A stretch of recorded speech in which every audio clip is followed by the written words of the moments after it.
Welcome to Adobe Animate, you guys. So this is a little demo animated file that's available for you all to look at whenever you want. It's in Blackboard. I just now downloaded it and opened it up.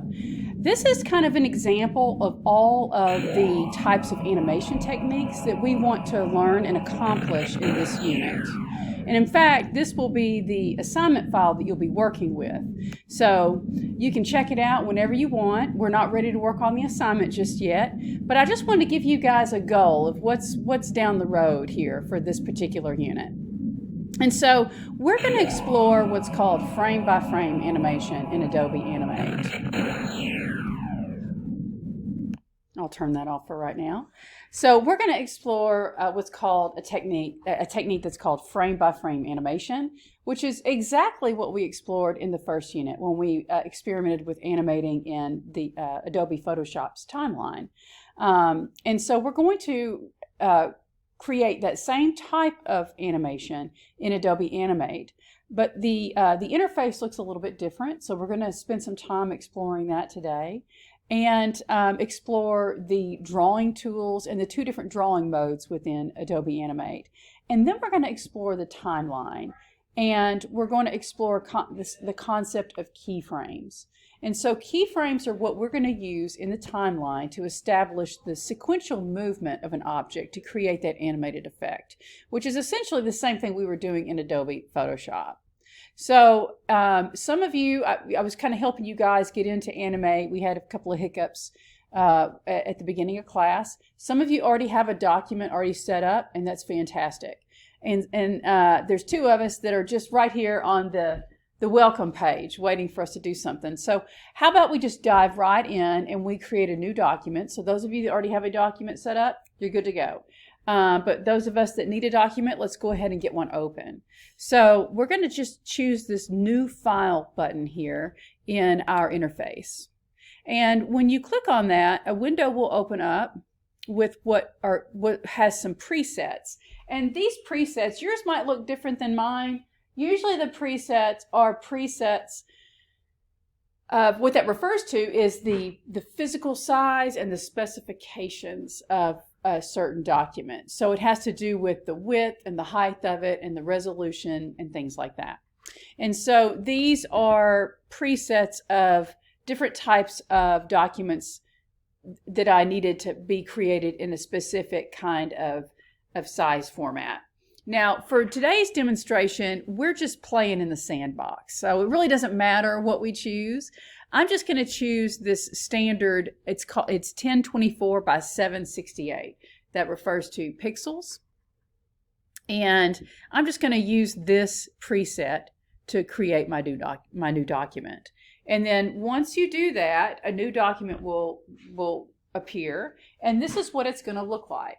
So just click on any kind of standard preset that is set before you, and it'll create a new document for you.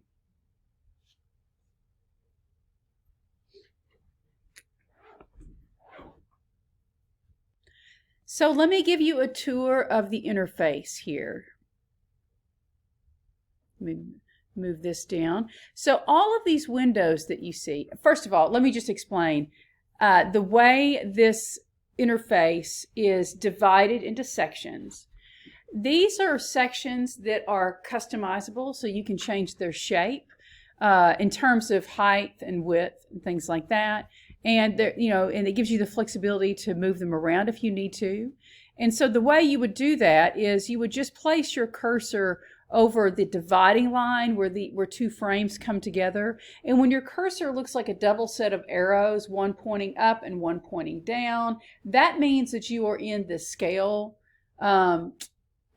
action of that tool that will allow you to scale a window up or down to make it larger or smaller. Now, this large area of white space, this is what we call the stage in Adobe Animate.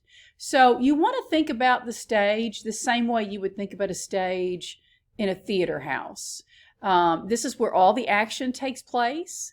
And if I zoom out a little bit, and I'm going to grab the zoom tool right here. When I click on that, at the bottom of this context sensitive tool window, it will give me an option to either zoom in or zoom out. So I'm just going to zoom out because I want to show you this gray space around the stage area. So this gray space is what we call the pasteboard.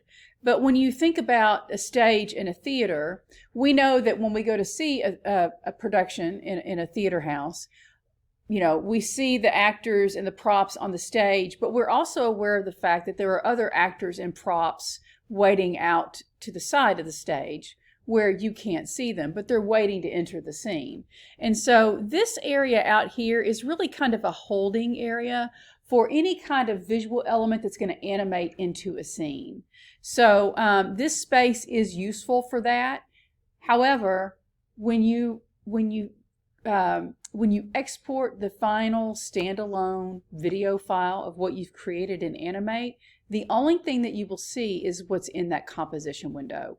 Just like that example that you saw of the spaceships, you know, flying in and zapping the palm tree.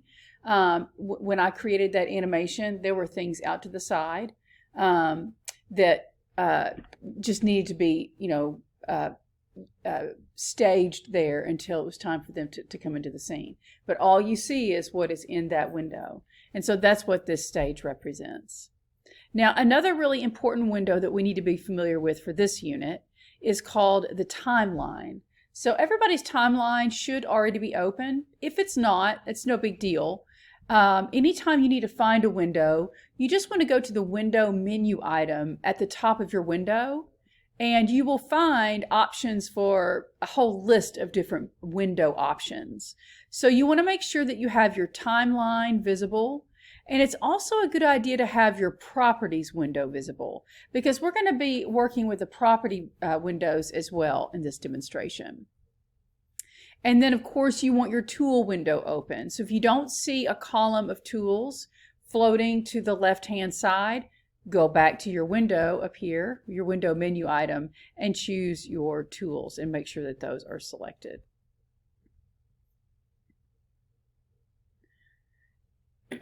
Now, let's talk about the timeline for a moment. So the timeline is a window, and it's divided into two parts.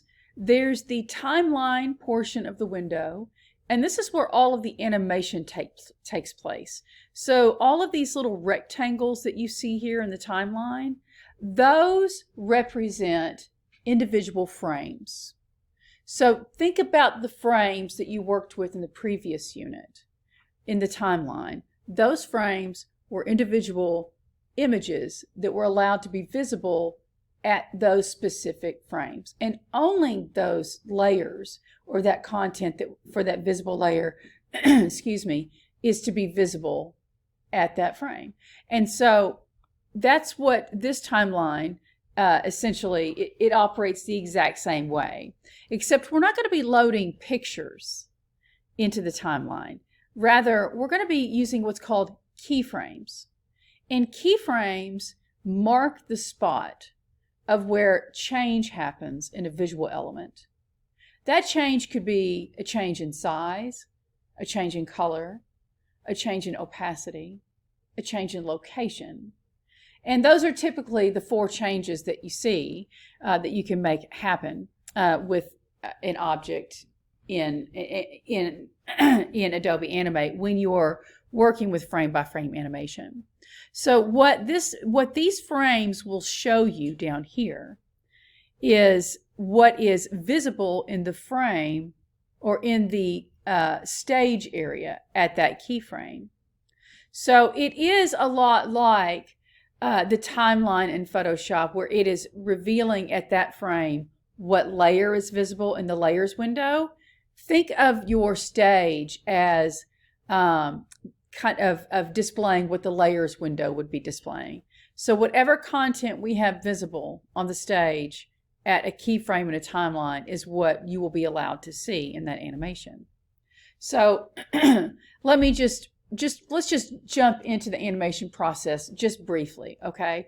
We're going to get started just really quick, and we're going to create a shape on the stage. And so my recommendation would be to go to your basic shape creation tools. Now, and they're not really called that in Animate. That's just what I call them because that's what they are. They're basic shapes. But they are, when you look at your tool window, you will see, in my case, the rectangle tool is at the top of my stack. But you might see something different. You might see an oval or a polystar. But just look for any of these icons and then you'll know you're in the right spot. Also, note how I was able to expose the rest of those options for the basic shape drawing tools. It was by clicking and holding the mouse button on that tool, which exposed that separate pop-out menu. So I knew that I could do that because any tool in the tool window that has a little triangle in the bottom right-hand corner, that always means that there are more tools hiding in that stack. Think about it as a stack of cards, but in this case, it's a stack of tools. And in order to see what's in that bundle, you need to click and hold on that tool. Okay, so that was a huge explanation for this is how you go and choose a basic shape to draw with. I'm going to choose the oval tool. We also have two different drawing modes in Adobe Animate. And I'm not sure that I want to dive into the specifics of that just yet, but I do want you to create your shape in a specific kind of mode. And we want to draw our shape in what's called object drawing mode. I'll go back and explain more what that means here in a moment, but there is a button down here in the bottom of your tool window, and this is something that you need to always remember about your tool window. The bottom of the tool window is context sensitive. So what that means is if I select a different tool, say the paintbrush tool, notice that I get a whole new set of options down here. These options pertain to all the different things that I might need to tweak or fine tune about my paint tool. So when I choose the basic shape drawing tools, I get what's called a drawing mode button down here. And when I hover over it, it says object drawing, okay? Right now, it is what's called merge drawn mode, and that's not what we want. We want to create this as an object drawn object. Now, you only get access to this button when you first select any of these drawing tools. Once you create your image, you won't have access to this tool to be able to change the behavior of this object. So I'm going to click on this button right here. Can everybody see that where I'm hovering? I'm going to click on that. And notice how the appearance changes after I click on it. It has a highlighted gray box around it. This means that we are drawing in object drawing mode. And it will allow our object to behave as one solid compressed object. So I'm going to add a color in my color fill window. And I'm just going to do this by clicking this color fill box, and this swatches window will open. And I'm going to add a color to it, so maybe a red, and maybe I'll give it a blue outline. So I'm going to choose the stroke outline and bring that to the foreground, and choose, actually not blue, I think I'll do like this, maybe kind of greenish color. And then I'm going to come over here to the stage area, and I'm just going to click and drag and create a circle.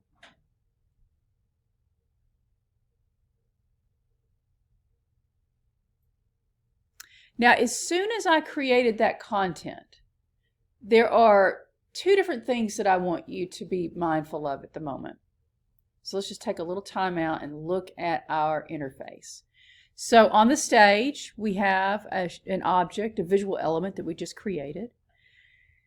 In the timeline, I don't know if you noticed what happened at the very first frame of the timeline, but we have what's called a keyframe. We didn't have that before. And let me just demonstrate. I'm going to get my selection tool. I'm going to use the free transform tool. I love this tool.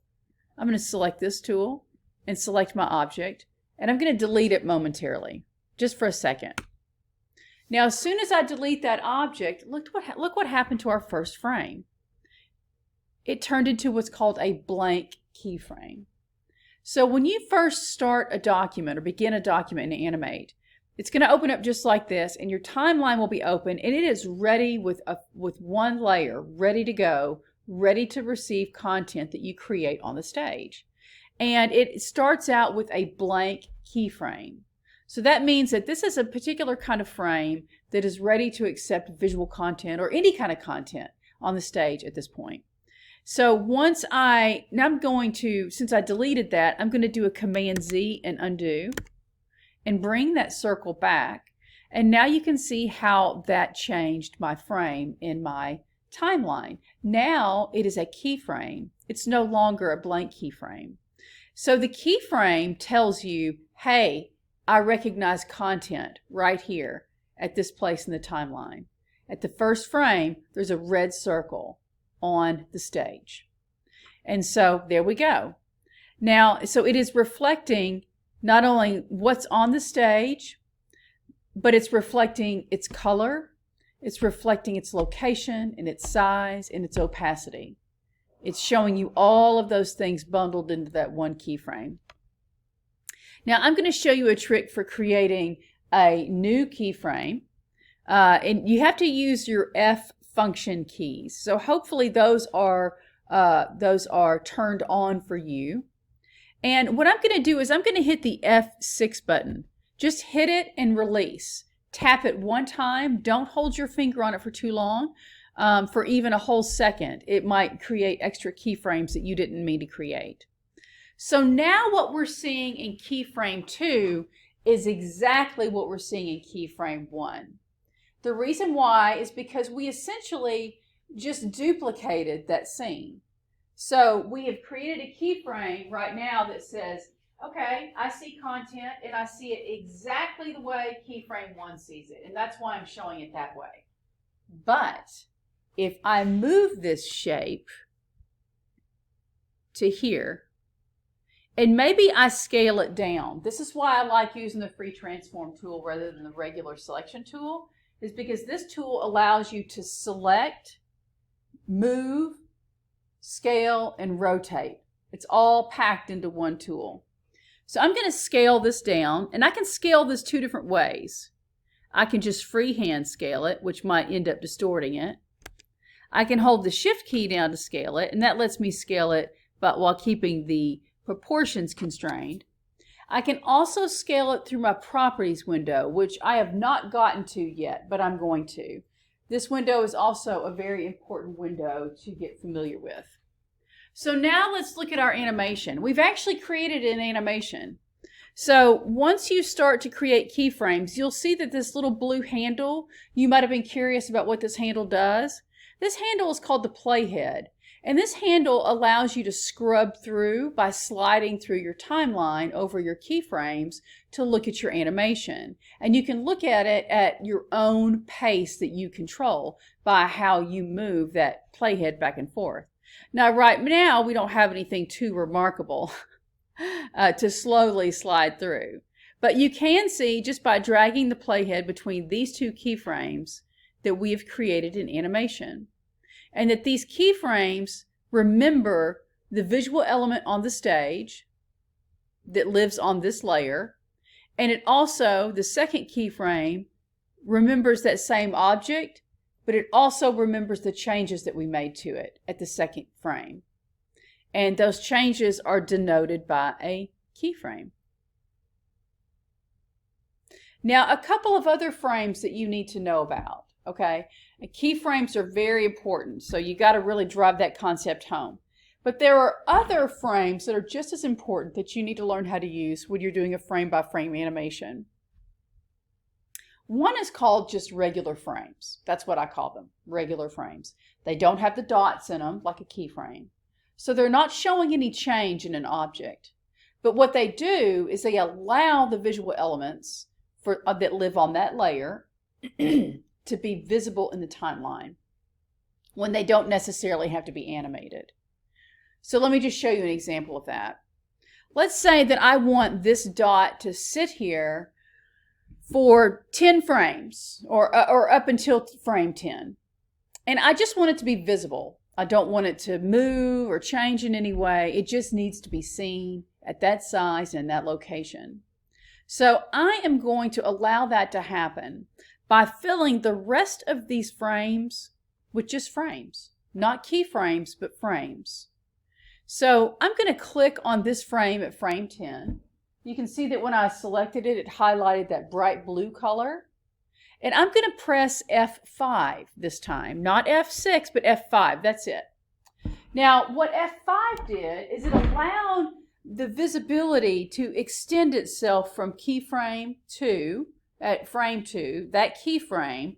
It allowed us to be able to extend the visibility of what's going on at this keyframe all the way out to frame 10. So now when I move this playhead back and forth, it goes from a big circle, snaps to a small one in a different location, and then it's visible to frame 10. Now what we're going to do is we're going to experiment with another kind of frame that we use in frame by frame animation. And it's called a blank keyframe. Okay? So we have keyframes, frames, and blank keyframes. Now we already saw a blank keyframe at the beginning, right? Because it was telling us, hey, here's a frame for you. It's a blank keyframe, but it's the right kind of frame to accept content. But right now, nothing's visible, so we don't see anything. Well, those blank keyframes can work to our advantage when we want something to be visible and then not visible, and then visible again, and then not visible. So we're going to do that with blank keyframes. And we're going to toggle the look of this dot here. We're going to make it flash on, and then flash off, and flash on, and flash off. And we're going to do that with keyframes, frames, and blank keyframes. All right? So to do this, the next thing we're going to do is we're going to select the very next frame in the timeline. So, I hope you enjoyed the control that you have with this way of animating, where you can interact with either elements directly on the stage or interact with them through the timeline. And you'll need to get really comfortable with that. So we want to add a blank keyframe right here. Now, to do this, we're going to add it a different way. I don't know the keyboard shortcut for a blank keyframe. It's definitely not F4. I just tried that. Let me go back.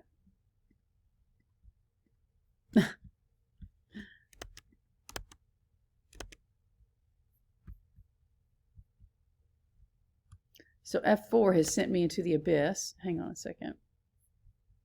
Okay, whew. So I got my timeline back and my windows. So F4 it closes all your windows. So just note to self. So let me reset this back so we have some visibility all the way up to frame 10. The very next frame, I'm going to select that, and I'm going to access a special editing menu. So this is something that's really important to commit to memory when you're using Adobe Animate. There are two different editing menus. There's the main editing menu that you will find up here at the top of your window, and that's what you use when you need to cut, copy, paste things on the stage, when you're working with elements on the stage. But when you're working with the timeline, it has its own editing menu.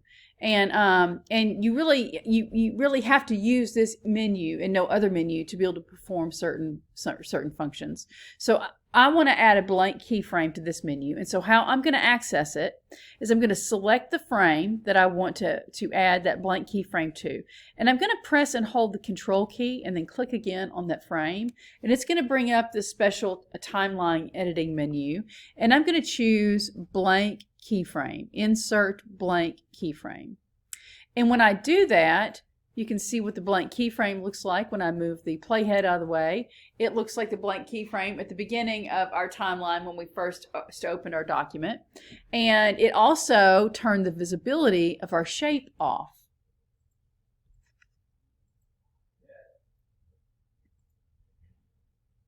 And so now I'm going to add another keyframe. And I'm going to copy this object right here by selecting it, and I've selected it by just clicking on its keyframe, and I'm going to copy that, Command C to copy. So since we're working with the stage, you can go that route. And then I'm going to go to edit, and I want to paste it in place because I don't want it to like pop or move, you know, in a different XY location.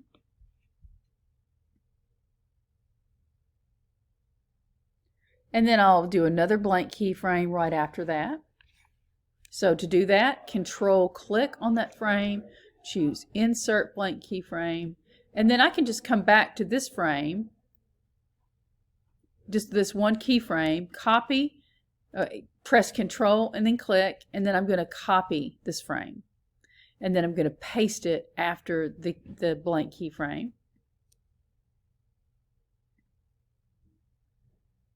And then I'm going to make another blank keyframe. And then I'm going to select the previous keyframe with the circle in it.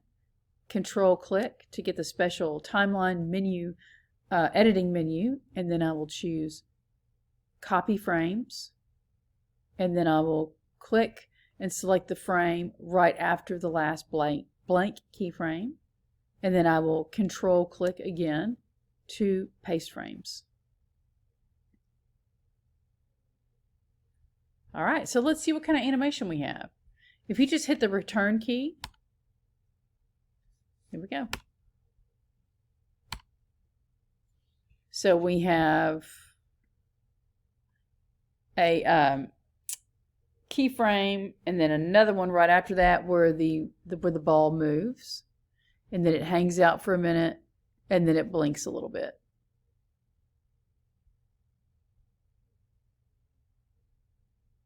Now, here's something that you can do to control the time of the visual elements, the time or the duration of visibility.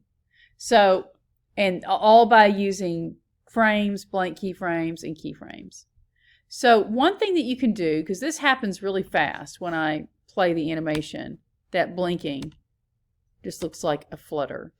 So if I want to extend or slow down that blinking and make it last a little bit longer, the pauses and the visibility and the pauses and the visibility, then one thing that I can do is I can extend the visibility of any of these frames.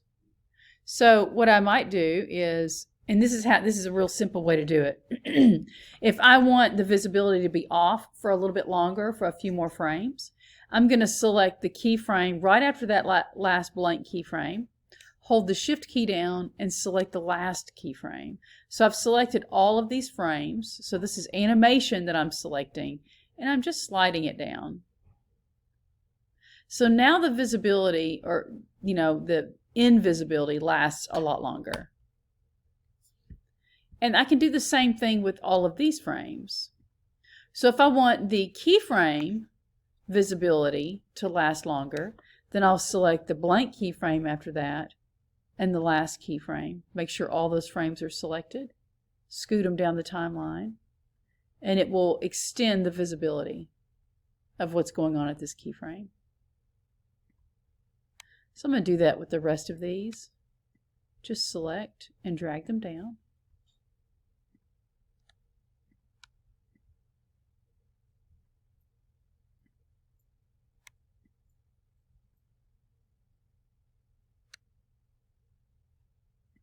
And then for the last one, I'll just have to create a frame, several frames out from the last keyframe, and then hit F5.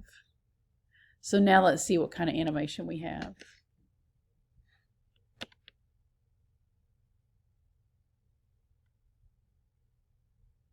So you can see it slowed it down quite a bit. You can actually, it's not quite a flutter anymore. It's more of a blink, blink, blink. It's fast, but it's a lot slower than it was.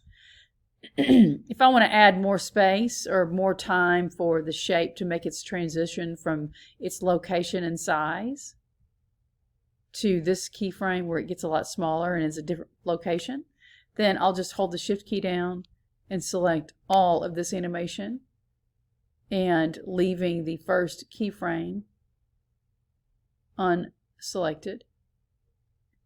And now I've even slowed that part of the animation down.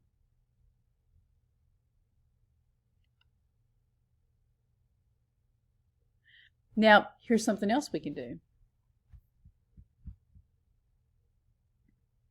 Maybe every time it blinks, we want this shape to show up as a different color. So these are things that you can do using the properties window. So this is a great time to explore the properties window. We just kind of had a crash course, using the timeline for frame by frame animation 101.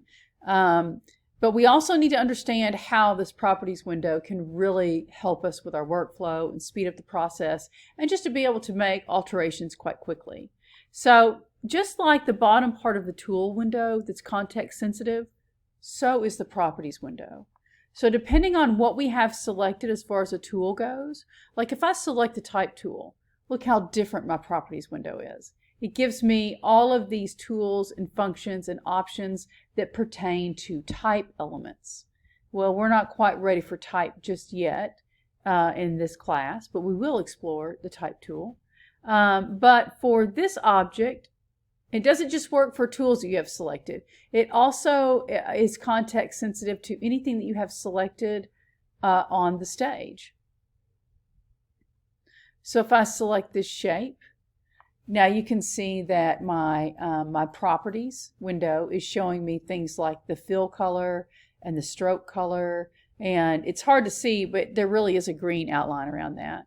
But you can also change attributes about these shapes in this window. So if I want the stroke size to be much larger at this keyframe, then I can just scrub the stroke size option and make it thicker.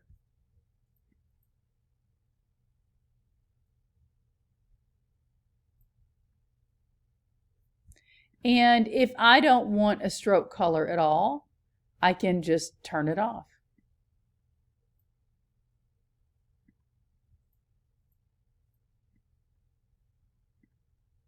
But I can also change the color of my shape.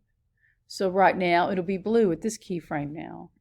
This keyframe, it's red, but I'm going to tap on my shape to bring up the right controls in the properties window, and I'm going to choose a different color. Maybe it'll be a kind of a yellow-green here. Now I'll go to this keyframe, and I'll tap on my shape to bring up the controls for the properties window, and I will choose a different color for the circle right there. So maybe it'll be a dark blue. So now let's see the changes that we've made. So you can change colors of objects. And I made the physical changes to these objects like just directly on the stage itself. But I did it at a specific keyframe. So the keyframe now remembers, and that's all these keyframes do, is they just remember the visual elements and where they existed and how they were posed, basically. I can also change the opacity of shapes if I want to. So let's say that after this keyframe, or this frame, I'm going to create a brand new keyframe, F6, and because I am creating this keyframe directly after the visibility of this last keyframe in regular frames, it's just going to copy and paste what was in the previous keyframe, and that's okay. That's what I want. But I want to show you how you can change the opacity of a shape through a frame-by-frame animation.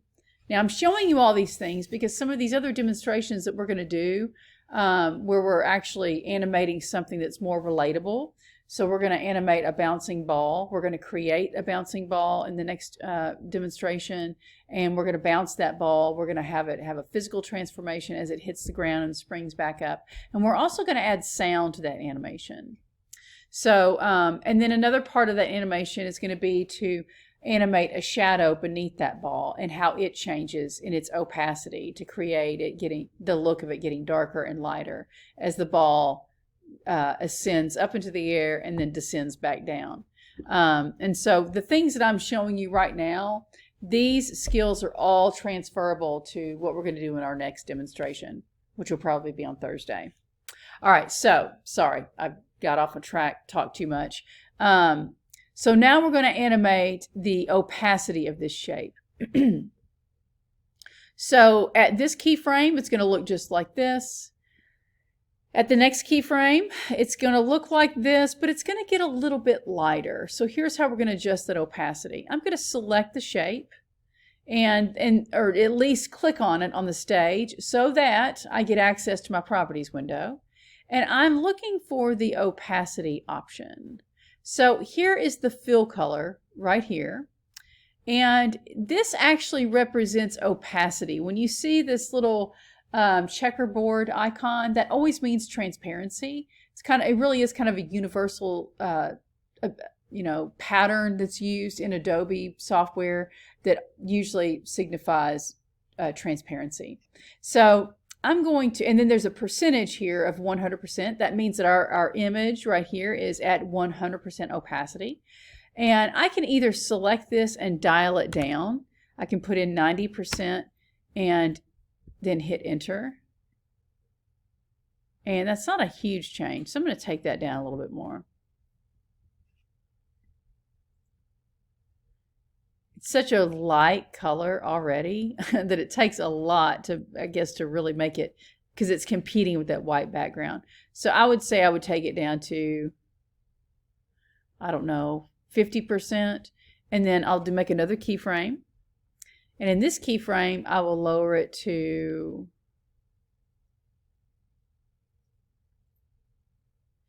maybe 20, 25. And you can also type those numbers in. Then I'll make one more keyframe. And I will take it all the way down to 0. And now as I scrub through over these keyframes, you can see how the keyframes reflect the visual state of that element on the stage at each keyframe. So we created these keyframes by copying the content from the previous frame, and then we just manipulated its appearance at that keyframe, and that keyframe remembers all of those changes, all of the treatments that were applied to that shape. How's everybody doing so far? Any questions? Is any of this confusing? Is there anything that I might have misspoke on or maybe talked about too fast? If I've lost you on anything, let me know, okay? Because I'm happy to walk you through it.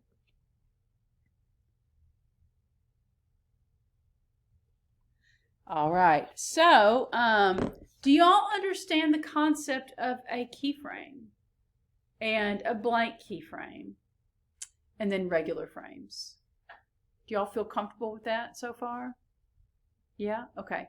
What about the concept of the tool window? It's pretty straightforward, but is anybody confused about the context-sensitive portion of it? Just remember that it's there, because it is a really helpful feature when you're using these tools. It gives you more control over your tool if you pay attention to those features. What about the properties window? How are we feeling about that? Does everybody kind of understand how that works? It is context sensitive really to anything that you have selected, whether it's a tool or an object on the stage, or even the stage itself.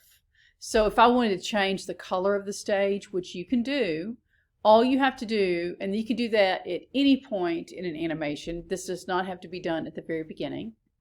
But all you need to do is just make sure that you click on the stage area, and then in your properties window, you'll see a little color picker window for the stage. And I'm just going to pick black.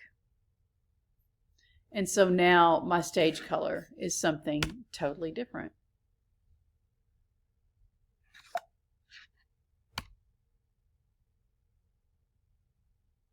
There we go. Okay, so I think the last thing that I want to go over in today's demonstration are the drawing modes.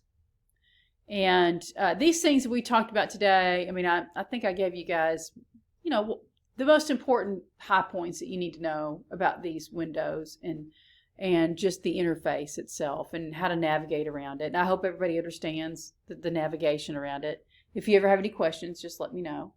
But I think now would be a good time to touch on the drawing modes. in this program and understand that there are two different drawing modes, and how different the behaviors are of the graphics that we create in these drawing modes. We'll also explore some of the drawing tools. Now, that being said, this is not a drawing class. I will rarely ever expect you to draw anything on your animations. That being said, if you are someone who loves to draw and you want to add your own creative touch to any of these projects, feel free to use the drawing tools to do so.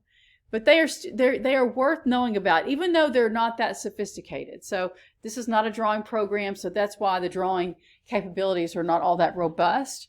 But they will still do a fine job in a pinch. And so you never know when you're going to need to create something on the fly. It's important to know enough about the tools where you can work comfortably and understand the drawing modes. I'm going to turn my stage back to white for this. And I'm going to create a brand new layer because this is a great opportunity to explain layers as well. So everything that we created just now lived on layer 1. And the stuff that we're going to create for this next part of playing in the sandbox, we're going to do this on its very own layer, okay? So as I was saying earlier, the timeline is divided into really 2 sections. The timeline is one window, but it's divided into 2 parts. We have what's called the layers, and these layers they establish just what the name implies. They are layers that where specific visual content or audio content or video content lives, whatever that you end up importing into your composition. All of those elements will live on their own layers. Layers can hold more than one object, but there are also lots of reasons why you would keep your content on separate layers, especially if you have multiple objects that are animated in a scene. You typically want to have those objects all on their own layers and not being animated on the same layer as other objects. And sometimes you just can't. The program just simply won't let you do that. So, but that's what the layers portion of this is for. It's for you being able to see what lives on each layer. You can name these layers. So if I just double click on the word layer 1, I can rename this as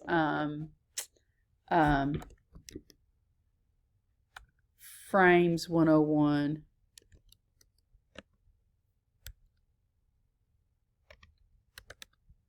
Because that's what we were exploring on that layer. And so now I'm going to create a new frame or a new layer. So to do that, in the timeline, in the upper left-hand corner, there's a little box with a cross in it. Just click on that. And that will create a brand new frame, or I'm sorry, a brand new layer. And let's rename this one Object, Drawn Object. I know that's a mouthful, but there really is some logic behind this. Object. When you name these, this advanced layers will pop up. It has to do with the naming convention. It really doesn't like spaces. So whenever you create a title for a layer that has multiple words and you put spaces between them, Animate will automatically put underscores between each word. So that's what that message is telling you. Just, it's nothing to be worried about. So we're going to create objects drawn in merge draw mode for this portion of the demonstration. So I'm going to turn off my frames 101 layer because we don't want that visual content to be a distraction for what we're exploring right now. So to do that, you just want to go to your frame 101 layer and just scroll over to the column where the eyeball button is. That's the visibility button. And just click on that little, at that column, at that level, and you'll see an eye with a diagonal line going through it. And then also the content on that layer will become invisible. And so now we can just focus on our object drawn objects. So we're going to create an object drawn object, and we're going to create 2 of them. Let's create a circle. Doesn't really matter, you know, what colors you want to choose. Of course, I need to get my fill color back to 100%. Did Adobe Animate just crashed on me? Dang it. Hang on.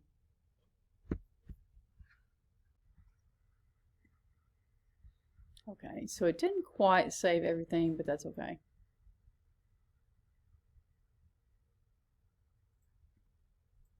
All right, so back to square one for this part. I'm going to create a new layer. I'm going to call this one Object Drawn.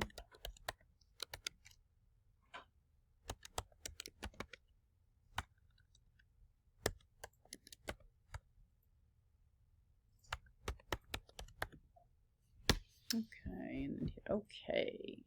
All right, so get any shape creation tool you want to work with. I'm going to get the oval. I want to make sure that I have a color that really stands out, so I'm going to choose the color fill. And in case you haven't figured out yet, now I probably didn't mention it, and I probably should have, these are both color picker windows, but one is a solid fill and one is a stroke outline.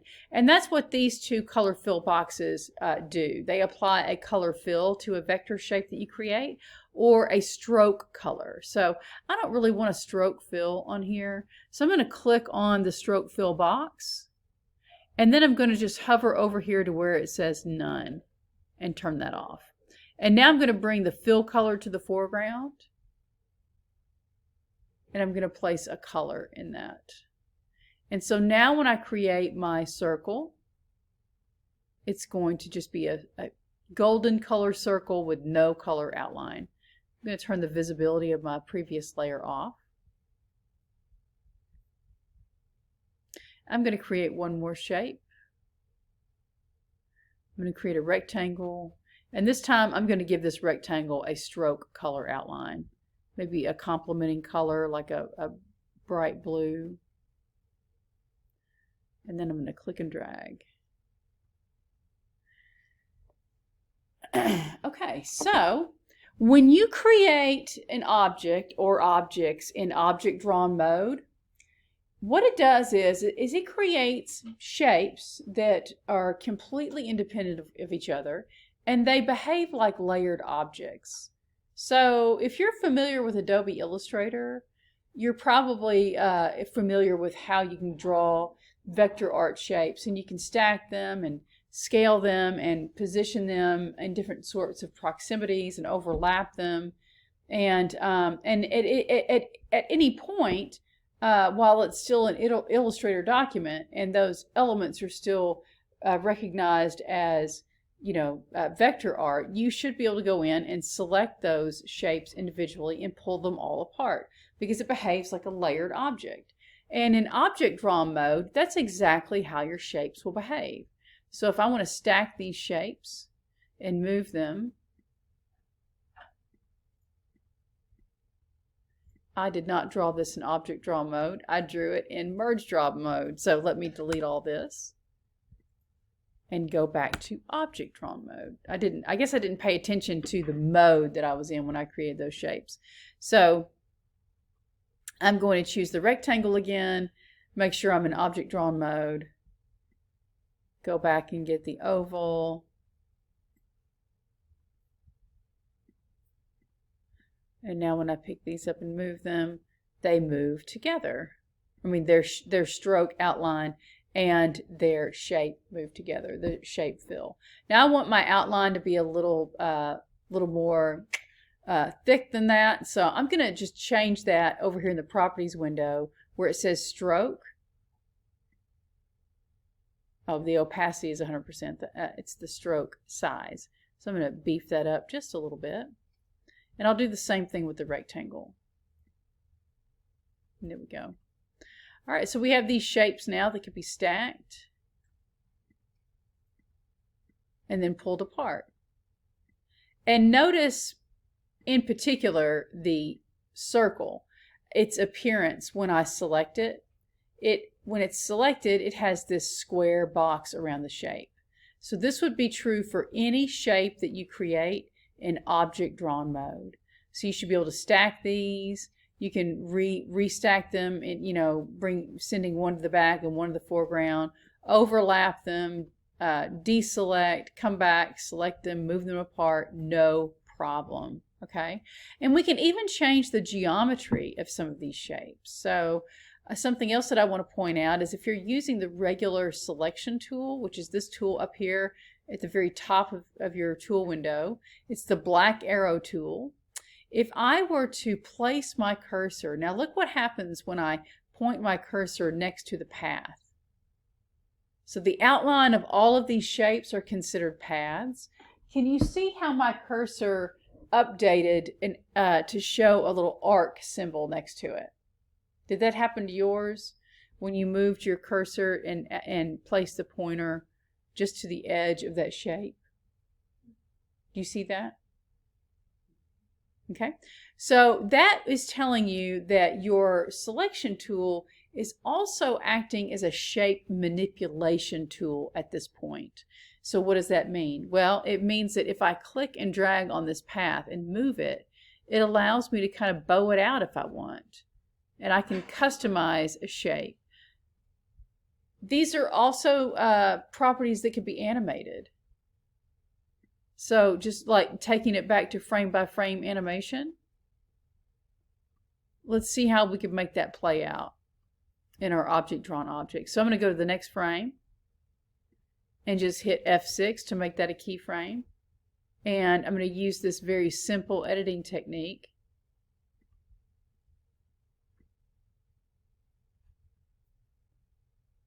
And I'll create another keyframe a little bit further down.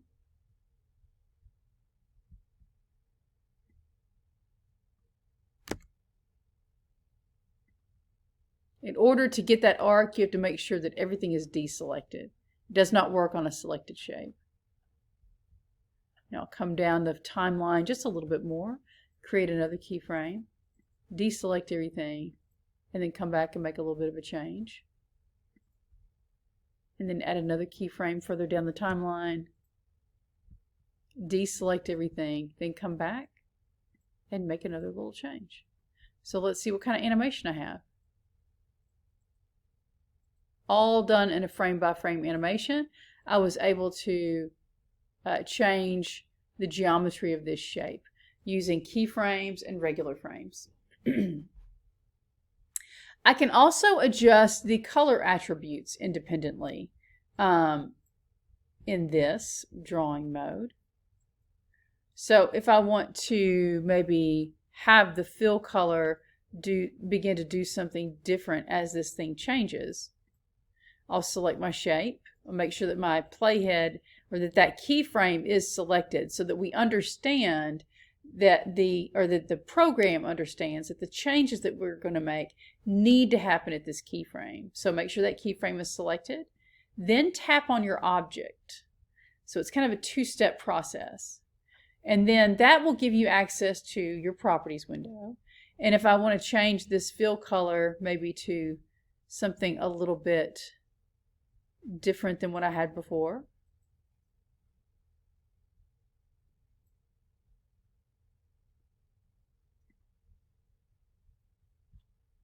you can see now that there's a change happening. I'll go to the next keyframe and select that keyframe, select this shape, select the fill color.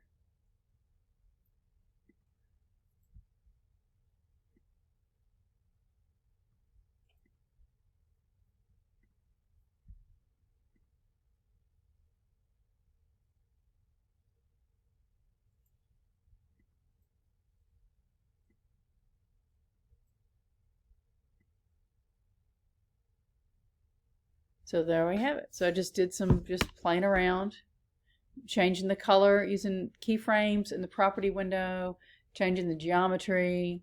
And so you do have control over, changing things like the stroke color. When you're working with an object drawn object, you can change the fill color. You can overlap them and deselect them and then come back and reselect them and pull them apart and still have them be two separate objects. So that's how object drawn mode works, and I use that often. Now there's another mode that's called merge drawn mode, and this one tends to be a little bit confusing. Oftentimes students, it takes a while for students to understand when to choose which mode over the other, and that really just depends on what it is you're trying to accomplish with your visual elements. And it also comes with just having more experience with Adobe Animate and the animation process. As you get more comfortable with that, it will become more clear to you, which mode is going to work best for you for the task at hand. So right now I'm going to turn this layer off and I'm going to create a brand new layer. And this one is going to be called Merge Drawn Objects. And so now we're going to experiment with Merge Drawn Objects and explore how those objects behave when you interact with them.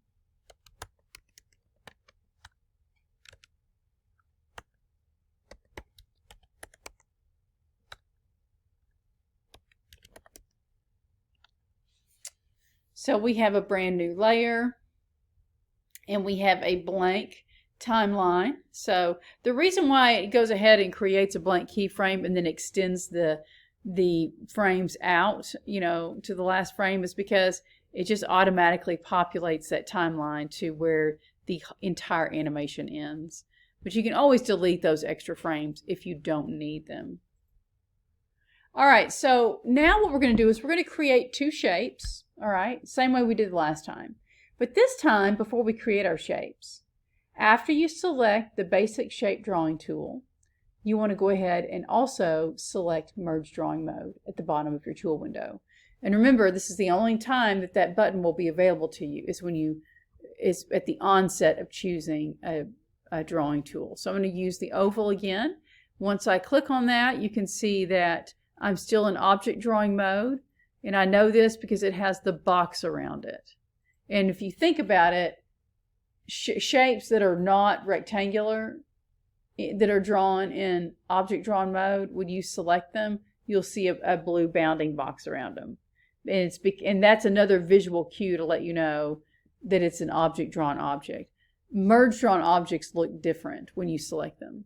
So I'm going to turn off object drawing mode. So I want this button to look just like this. I want it to be that little icon without the light gray bounding box around it. Now I'm going to come over here to my stage and I'm going to start creating some shapes. All right, now let's select our objects. So before, all we had to do to select an object was just click on it with a selection tool, either the basic selection tool or the free transform tool. This one's a little bit different. So when I select on my circle, I get this pattern. Now, how it looks on the screen behind me does not look the same on my screen in front of me. I guarantee you the appearance on my screen looks just like yours. And what you see, if you look close up, if you just clicked on the fill area, then that's all that's selected. Because Merge Drawn Mode makes selections, or objects that are drawn in Merge Drawn Mode are selected based on their color information. So I'm able to select the fill area separate from the stroke area. And if you look in closely, I'm hoping, well, still on the board behind me, you can't, it looks distorted.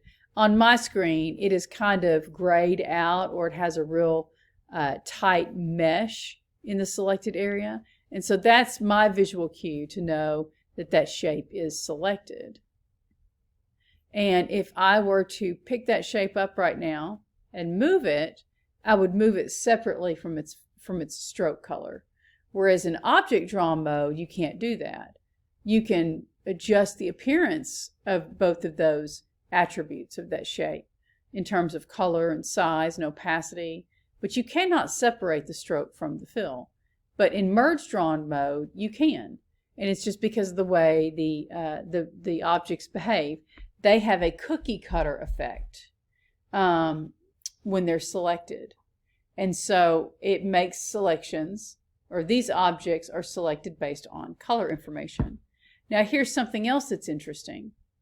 If I pick up this shape, the fill shape, and place it over the blue shape, As long as I don't deselect it, I can still move it apart and move it someplace else. But as soon as I deselect it by clicking out to the side and then coming back and selecting it again and moving it, it has a cookie cutter effect. Because basically what it did was it merged those two shapes together when I deselected them. And so when I went back to select them, it just selected them as two separate pieces. So that's what merge drawn mode does.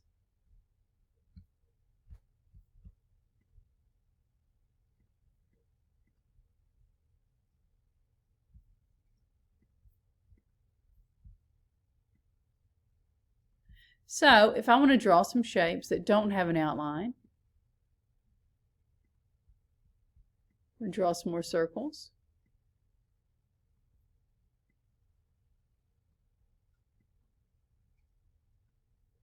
And if I pick these up and stack them over the other ones, as long as I don't deselect it, I can still pull it apart.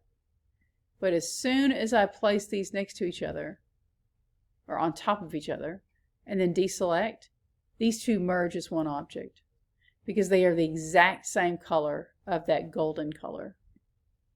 So when I want to select them again, now they're one.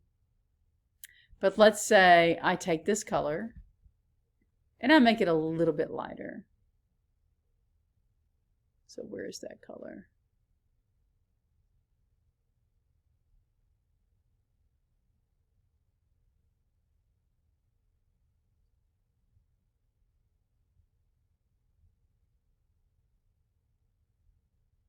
I think that's different.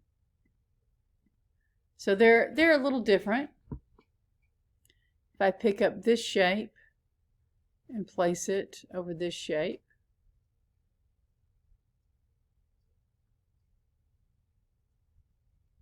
as long as I don't deselect it, I can still pick it up and move it and place it, and it won't cut into this shape.